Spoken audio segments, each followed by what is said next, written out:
Imagine stepping out of an aircraft high above enemy territory, the roar of engines fading as gravity takes over, knowing that within minutes you will be fighting for your life, surrounded by hostile forces, far from friendly lines.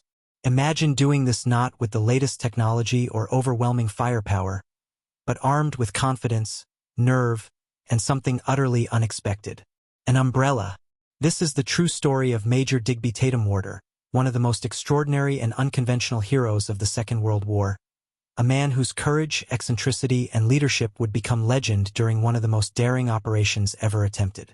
Alison Digby Tatham-Warter was born in 1917, during the final, brutal years of the First World War. His early life was shaped by war long before he ever wore a uniform. His father had served in the trenches as a member of the Artists' Rifles and survived the conflict, but not unscarred. He was badly gassed, and the long-term effects of that injury eventually claimed his life when Digby was only 11 years old. Growing up without his father left a deep impression on him. The sacrifice, suffering, and sense of duty associated with military service became central to his identity from a young age. Determined to follow in his father's footsteps, Digby pursued a military career and entered the Royal Military College at Sandhurst. He graduated in 1937, just as Europe was sliding once again toward war. His early service took him to India, where he embraced the outdoor life with enthusiasm.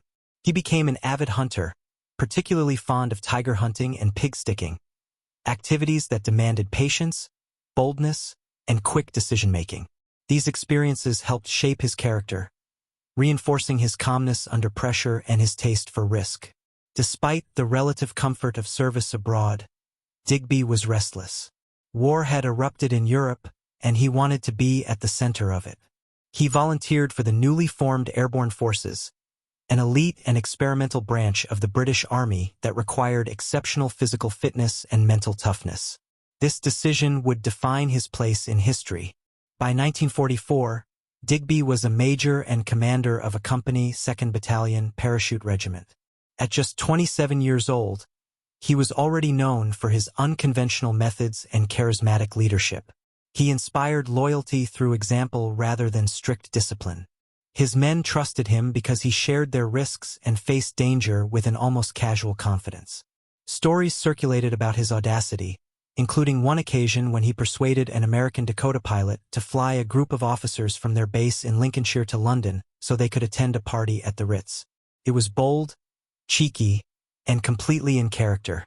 That same spirit would soon be tested during Operation Market Garden, the largest airborne operation in history. The Allied plan was ambitious and risky. Paratroopers would seize key bridges in the Netherlands, allowing ground forces to push rapidly into Germany and potentially end the war by Christmas. Digby and his men were tasked with capturing and holding the northern end of the vital Arnhem Bridge. Preparation for the mission revealed Digby's unusual thinking. He had little faith in the radios issued to airborne units, having seen them fail repeatedly during training. Instead, he trained his men to use bugles to communicate orders on the battlefield. To many, it seemed absurd, a relic of an earlier era, but Digby believed simplicity and reliability mattered more than modern theory. In battle, he would be proven right. Then there was the umbrella. Digby had a habit of forgetting passwords, a potentially fatal flaw in the chaos of night operations. His solution was simple and unmistakable. He would carry an umbrella into battle. No enemy soldier, he reasoned, would ever expect to see an officer calmly walking around with an umbrella under fire. His men, however, would recognize him instantly. As he himself joked, only a bloody Englishman would carry an umbrella onto a battlefield. On September 17, 1944, Digby and nearly 150 men parachuted into the Netherlands. They landed several miles from their objective, but discipline and training held. Instead of advancing along exposed roads, Digby led his men through gardens and residential areas, using cover and surprise to their advantage. By the evening, they had reached and secured the northern end of Arnhem Bridge. The initial success was remarkable. Casualties were light, and German resistance had been overcome with speed and aggression. But the situation soon deteriorated. German forces reacted quickly and with unexpected strength. Mortar fire rained down, vehicles burned, and the bridge became a killing zone. Allied relief forces were delayed, and once again the radios failed completely. Digby's decision to rely on bugles now proved critical, as their clear calls cut through the noise and confusion of battle. As German infantry and armor closed in, Digby refused to retreat. At one point, he personally led a bayonet charge against advancing German troops. He did so wearing a bowler hat, pistol in one hand, umbrella in the other. The sight was so surreal that it stunned both friend and foe. His men surged forward, inspired by his fearless example, and held their position against overwhelming odds. One of the most astonishing episodes of the battle involved Digby confronting a German armored car. As it advanced, he approached and thrust his umbrella through the vehicle's observation slit, injuring the driver and bringing the vehicle to a halt. It was an act so improbable it bordered on the unbelievable, yet it became one of the defining images of his legend. During the fighting, the battalion chaplain, Father Egan, became pinned down by enemy fire. Digby ran toward him without hesitation, umbrella raised, and calmly escorted him to safety.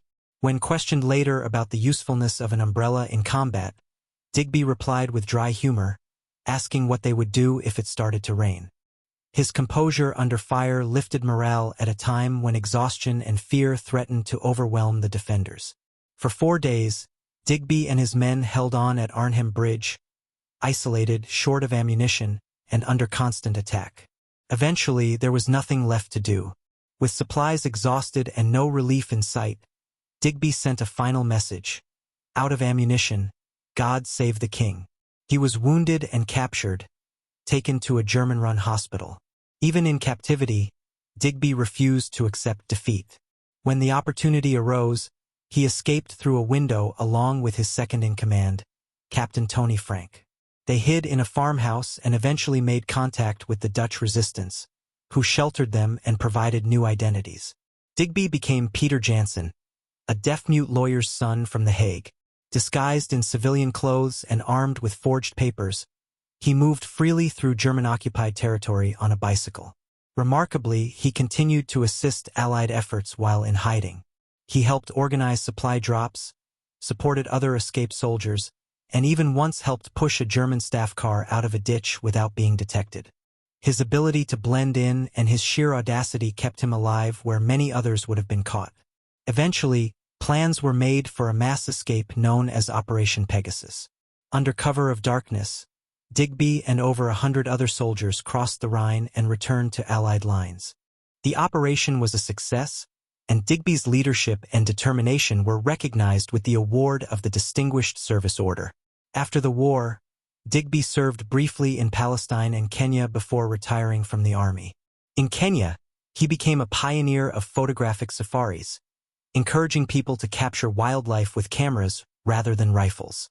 His life after war reflected the same adventurous spirit, tempered now by experience and reflection. Digby Tatham-Warter died in 1993, but his story lives on. He was later immortalized in the film A Bridge Too Far, ensuring that new generations would hear of the British officer who fought one of the fiercest battles of World War II with courage, humor, and an umbrella. His legacy is more than a collection of daring anecdotes. It is a reminder that leadership is about presence, inspiration, and the ability to remain calm in chaos. In a war defined by machines and mass destruction, Digby Tatham-Warter stood out as a uniquely human figure, proving that sometimes character and courage matter just as much as firepower.